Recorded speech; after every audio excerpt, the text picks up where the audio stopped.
Assalamualaikum warahmatullahi wabarakatuh. Halo teman-teman semua, bagaimana kabarnya? Mudah-mudahan kita dalam keadaan sehat-sehat semua, amin ya robbal alamin. Perkenalkan, nama saya Bustamal Arifin Kaloko dengan NIM 230101600058. Ya, kali ini saya akan menjelaskan tentang materi dari satu matkul basic kepribadian yang berjudul tentang tahap kelahiran dan arti penting tahap tersebut bagi perkembangan selanjutnya. Nah, ini saya akan sedikit memaparkan tentang ini ya, PPT-nya ya, supaya ketika saya menjelaskan teman-teman bisa melihat PowerPoint yang telah saya cantumkan di sini. Nah, oke, kita masuk di pembahasan yang pertama. Ada perkembangan prakelahiran. Nah, perkembangan prakelahiran itu adalah sebuah proses pertumbuhan dan perubahan yang terjadi pada janin sejak terbentuknya zigot atau pembuahan hingga bayi dilahirkan. Nah, masa ini merupakan tahap awal yang memang perkembangan manusia itu sangat penting karena menjadi dasar bagi perkembangan fisik, kognitif, dan emosional di kemudian hari. Nah, saya di sini ada menjelaskan terdapat 3 fase dalam perkembangan prakelahiran ini. Yang pertama yaitu fase germinal, itu di minggu pertama dan kedua. Nah, itu dimulai dari proses pembuahan hingga sel itu menempel di dinding rahim. Yang kedua ada fase embrional, yaitu fase di minggu ketiga hingga minggu ke-8. Nah, di fase ini organ-organ dasar seperti jantung, otak, dan sistem saraf itu mulai terbentuk ya kawan-kawan. Nah, yang ketiga itu ada fase fetal atau sampai saat kelahiran, itu di minggu ke-8 hingga kelahiran. Nah, di tahap ini terjadi pertumbuhan pesat dan pematangan organ tubuh hingga sampai lahir. Jadi kalau didefinisikan atau disimpulkan dalam perkembangan prakelahiran ini adalah seluruh proses pertumbuhan janin dan dalam kandungan yang menentukan persiapan bayi untuk hidup di luar rahim setelah dilahirkan, teman-teman. Nah, selanjutnya itu ada tahap-tahap kelahiran. Di sini yang pertama itu ada tahap pembukaan serviks. Nah, atau tahap pertama. Nah, tahap ini dimulai ketika kontraksi rahim mulai teratur hingga leher rahim atau yang dikatakan serviks terbuka itu secara sepenuhnya. Nah, kalau definisi secara ciri-cirinya itu kontraksi rahim itu semakin sering dan kuat sehingga terjadi pembukaan serviks hingga 10 cm ya kawan-kawan. Nah, di dalam tahap ini juga terbagi atas 2 fase. Yang pertama itu fase laten, yaitu pembukaan serviks masa lambat 0 hingga 3 cm. Yang ketiga fase aktif atau pembukaan berlangsung secara 4 hingga 10 cm. Nah, tujuannya apa teman-teman? Untuk menyiapkan jalan lahir agar bayi itu dapat cepat keluar. Itu menjadi sebuah tahap yang memang kita harus memahami dalam tahap-tahap kelahiran. Nah, yang kedua itu ada tahap pengeluaran bayi. Nah, tentu teman-teman sudah paham lah bagaimana tahap pengeluaran bayi mendefinisikannya.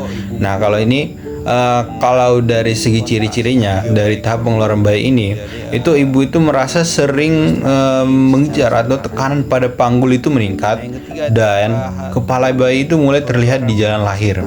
Nah, prosesnya itu ibu mendorong dengan kontraksi hingga bayi keluar sepenuhnya. Itu menjadi sebuah ilustrasi secara sederhananya, teman-teman. Nah, yang ketiga itu tahap pengeluaran plasenta. Nah, tahap pengeluaran plasenta itu setelah bayi lahir, kontraksi masih berlanjut untuk mengeluarkan plasenta atau ari-ari dalam lahir. Nah, ciri-cirinya itu kontraksi itu terasa lebih ringan, keluar darah dan plasenta itu dari jalan lahir. Nah, tujuan itu untuk memastikan seluruh jaringan plasenta keluar agar tidak terjadi pendarahan ataupun infeksi, teman-teman. Nah, itu menjadi adalah tahap-tahap dalam kelahiran. Nah, terus apa nih teman-teman arti penting dari tahap kelahiran ini? Nah, di sini saya juga mengambil ada 4. Yang pertama itu adaptasi fisiologi atau kesehatan awal bayi. Nah, setelah lahir, bayi itu harus menyesuaikan diri dari kehidupan di dalam rahim di dunia luar. Nah, bayi itu mulai bernapas sendiri sistem pencernaan mulai berfungsi dan suhu tubuh perlu dijaga. Nah, pada masa ini juga pemeriksaan kesehatan awal seperti berat badan, suhu, detak jantung, dan refleks penting untuk memastikan bayi itu lahir secara sehat, begitu teman-teman. Nah, yang kedua itu ada bonding dan perkembangan emosional. Nah, kelahiran itu menjadi awal dari ikatan emosional antara bayi dan juga orang tua, terutama di ibu. Nah, di dalam misal di kontrak kulit ke kulit, pelukan atau menyusui pertama kali untuk membangun rasa aman, nyaman, dan kasih sayang pada bayi tersebut. Dan juga kalau kita simpulkan di hubungan emosional ini akan mempengaruhi perkembangan psikologis dan sosial bayi tersebut akan di masa depannya. Nah, yang ketiga itu arti penting dari tahap kelahiran adalah untuk pencegahan komplikasi jangka panjang, teman-teman. Nah, penanganan yang tepat saat dan setelah kelahiran itu dapat mencegah resiko kesehatan jangka panjang. Misal nih, contohnya itu adalah untuk menjaga infeksi, gangguan pernapasan, kekurangan oksigen, atau gangguan tumbuh kembang. Nah, pemantauan oleh tenaga medis dan perawatan awal. Yang keempat itu ada rekomendasi untuk optimalisasi perkembangan. Nah, itu setelah bayi lahir perlu dilakukan langkah-langkah agar tumbuh kembangnya secara optimal ke mental dan emosional. Nah, rekomendasi termasuk pemberian ASI eksklusif, imunisasi lengkap, dan perawatan rutin, stimulasi sensori dan kasih sayang yang memang dari keluarga tersebut, dan juga lingkungan yang aman, bersih, dan penuh dengan cinta yang untuk menjaga perkembangan bayi tersebut. Nah, itu menjadi sebuah arti penting dari tahap kelahiran tersebut, teman-teman. Ya, kali ini selanjutnya yaitu tentang teratogen. Ini menjadi salah satu faktor yang mengganggu perkembangan dari tahap kelahiran. Nah, baik teman-teman. Nah, selanjutnya itu ada pembahasan kita itu tentang teratogen. Kita definisikan teratogen itu adalah segala faktor lingkungan atau zat, kondisi, ataupun agen eksternal yang dapat mempengaruhi tentang perkembangan embrio janin sehingga menyebabkan kecacatan lahir dan gangguan pertumbuhan atau bahkan kematian dalam janin tersebut. Nah, dari beberapa pakar menjelaskan bahwa kita dapat definisikan dari pakar Stan Klein di tahun 1984, teratogen adalah faktor lingkungan yang dapat menimbulkan kelainan perkembangan atau meningkatkan risiko gangguan pertumbuhan janin apabila terpajan pada periode kritis kehamilan. Dari teori Wilson juga menjelaskan bahwa teratogen itu merupakan agen eksternal yang dapat menyebabkan perubahan permanen dalam bentuk fungsi atau organisme selama periode perkembangan prenatal tersebut. Nah, teman-teman, dari teratogen ini terdapat bentuk-bentuk teratogen pada janin dan bayi. Yang pertama itu ada obat-obatan, seperti contohnya itu thalidomide atau cacat anggota tubuh. Yang kedua ada jerawat atau cacat pada otak yang menyebabkan cacat pada otak, jantung hingga wajah. Terus ada valproat, yaitu menyebabkan spina bifida atau gangguan kognitif. Nah, yang kedua itu ada infeksi atau agen biologis. Nah, itu yang pertama ada rubella, sehingga itu nanti akan menciptakan gangguan jantung, tuli, atau kerusakan mata. Yang kedua ada varicella, itu akan menjadikan cacat pada anggota tubuh atau kelainan pada neurologis. Yang ketiga ada radiasi. Radiasi ini terjadi paparan dosis tinggi, X-ray, dan lain-lain. Itu akan menjadikan gangguan otak janin, cacat fisik, dan kematian pada janin tersebut. Yang keempat ada zat kimia dan lingkungan seperti alkohol, merkuri, dan rokok asap dan sebagainya.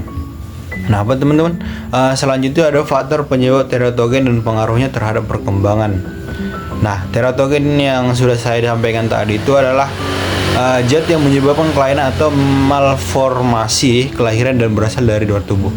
Nah, ketika teratogen masuk ke dalam janin yang karena dapat melewati plasenta, nah itu awalnya teratogen ini masuk dari melewati plasenta tersebut. Nah, setelah berada dalam tubuh janin tersebut, agen tersebut itu dapat mengganggu pertumbuhan sel. jaringan dan organ, terutama selama periode kritis pembentukan organ, janin atau organisesis, yaitu pada minggu kedua hingga minggu ke-8 kehamilan. Sehingga itu akan menjadi penyebab masuknya teratogen dalam perkembangan yang dapat mempengaruhi perkembangan kelahiran pada anak tersebut.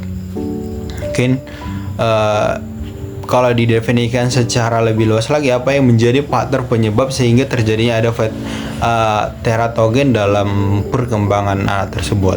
Nah, yang pertama itu ada zat kimia dan obat-obatan. Nah, di dalam zat kimia dan obat-obatan itu adalah menjadi salah satu penyebab timbulnya teratogen dalam perkembangan atau pertumbuhan anak tersebut. Itu mulai dari pembentukan janin hingga kelahiran nantinya. Yang kedua ada infeksi yang dapat pembentukan organ. Yang itu infeksi ini akan menghambat segala bentuk pembentukan organ, yang sehingga kalau secara lebih biologisnya bahwa infeksi ini akan menjadikan anak itu menjadi cacat dan juga sehingga kelainan pada yang lainnya. Yang ketiga ada faktor lingkungan seperti radiasi, polusi, dan bahan industri kimia. Nah, itu yang menjadi faktor penyebabnya itu ada paparan radiasi lagi, stres, dan kondisi psikologis ibu. Nah, memang kalau di dalam tahap kelahiran ini atau tahap perkembangan kelahiran ini, ibu adalah menjadi salah satu prioritas utama untuk perkembangan ataupun tahap pembentukan kelahiran pada anak tersebut, sehingga kondisi psikologis ibu itu harus memang perlu dibutuhkan. Yang keempat selanjutnya itu kondisi gizi ibu hamil yang kekurangan nutrisi. Ini hampir sama dengan kondisi psikologis ibu tersebut. Nah, pengaruh terhadap perkembangan dari teratogen ini, yang pertama tahap germinal. Teratogen ini biasanya dapat menyebabkan keguguran spontan karena janin itu merasa masih dalam fase pembelahan sel awal. Nah, kalau di dalam tahap embrionik itu 3 hingga 8 minggu, masa ini disebut critical period, di mana organisesis berlangsung. Teratogen itu pada tahap ini dapat menimbulkan cacat bawaan mayor, seperti contohnya kelainan jantung, bibir sumbing. Nah, itu biasanya di tahap embrionik. Nah, yang ketiga itu di tahap janin itu 9 minggu hingga lahir. Nah, teratogen ini lebih sering menimbulkan gangguan pertumbuhan dan gangguan fungsi kognitif atau perilaku. Nah, tahap kelahiran dan pengaruhnya pada perkembangan itu teman-teman, yang pertama ada pembukaan serviks seperti yang sudah saya jelaskan di pertama tadi. Yang kedua tahap pengeluaran bayi dan pengeluaran plasenta. Itu menjadi tahap kelahiran dan pengaruhnya pada perkembangan. Yang selanjutnya dan terakhir ada pengaruh terhadap perkembangan selanjutnya. Pertama itu fondasi kesehatan fisik. Nah, kelahiran menjadi awal terbentuknya dasar kesehatan tubuh bayi. Nah, dalam proses kelahiran yang baik tanpa komplikasi dengan perawatan yang tepat, itu akan membantu bayi memiliki organ tubuh yang berfungsi secara normal, baik itu dari paru-paru, jantung, dan sistem imun perawatan lainnya. Yang kedua itu ada kesehatan neurologis. Nah, pada saat lahir, perkembangan otak bayi saat pesat dan sangat sensitif terhadap rangsangan dari lingkungan, seperti proses kelahiran yang aman tanpa kekurangan oksigen atau trauma untuk menjaga fungsi saraf dan otak tetap optimal. Yang ketiga ada kesiapan adaptasi. Setelah keluar dari rahim, itu bayi harus belajar menyelesaikan diri dengan lingkungan bayi. Bayi itu mulai bernapas sendiri, mengatur suhu tubuh, makan memulai dengan mulut, dan beradaptasi dengan cahaya serta suara, sehingga menjadi pengaruh terhadap perkembangan selanjutnya dalam bayi tersebut. Yang keempat itu ada dampak jangka panjang hingga ke masa depannya nanti. Kondisi dan pengalaman saat kelahiran ini dapat memiliki pengaruh besar dalam jangka panjang terhadap tumbuh kembang anak tersebut. Mungkin demikian materi yang dapat saya sampaikan tentang tahap perkelahiran dan arti penting tahap tersebut bagi perkembangan selanjutnya. Mungkin ini tidak berguna untuk saat ini, tetapi berguna untuk ketika kita sudah nikah, kita mempunyai istri. Kita itu harus mengerti pada hal-hal seperti ini agar kelahiran anak kita menjadi normal dan sehat walafiat hingga masa depannya nanti. Amin amin ya robbal alamin. Demikian, mohon maaf apabila ada kesalahan dari saya sendiri, karena itu berasal dari saya sendiri dan kebenaran itu berasal dari Allah sendiri.